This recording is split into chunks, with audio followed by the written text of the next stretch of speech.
tabdija kawalwainiya Adamu ka zamo kawalwainiya namiji mazan kwarai kawalwainiya zango ka zamo kawalwainiya Allah la ilaha illallah Muhammadun Rasulullah mai wasa da damu sa ganganci ke ku babu wani karku sai da motsikiyar ganuwa ka duba fa irin wannan rayuwa fa gaba daya mutane ba sa son faɗa gaskiya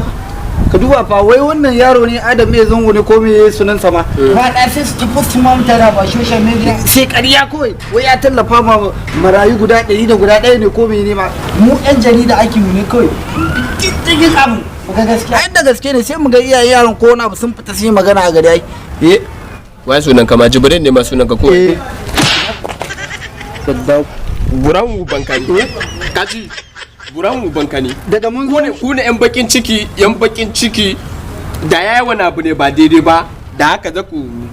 mun zo mu tsara mu fasa gaskiya ne fa akan abin da yake faruwa fa tittin kai ma ina ga taka kanka kai ba karamin dan buran uba ne ba da iska ƙaryan ma ya ci buran uban shi mutum ya fita ya biya ma marayu 100 da guda ɗaya ya bada miliyan 47 akan zai biya musu kuɗin makaranta dauki nauyin shi kana bakin ciki dama ku yan bakin ciki nan na kallon ku yan jarida ba kananan iska ne ba abin arziki in an yi sai ku juya shi zama ƙarya ba za ku ma shiga ku fita a ciki ba sai abin mutumin da sai mutum yayi wani abu ba daidai ba sai ku dinga baza duniya ya wannan tashi ka bani kudi tashi na ƙara kama kwanan gindin big ya ci uwa shi mutane ba so gaskiya ai ku da rasa ka daki na ne ma ci uban kama wallahi tallahi yau ka zo ka same ni ba sallama ba komai ka zo ka same akan Adamu ya zango wallahi da zamu dinga ci buran uban ku a garin nan mutum ya yi gaskiya ku dinga sasha gaba me ya muku yan iska kawai abin kai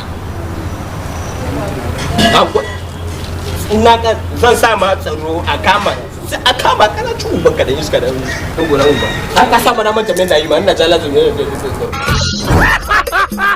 ku danna subscribe da kuma ƙararrawar sanarwa domin samun sababbin comedies ɗinmu ba tare da an cire muku ko kobo a cikin wayarku ba.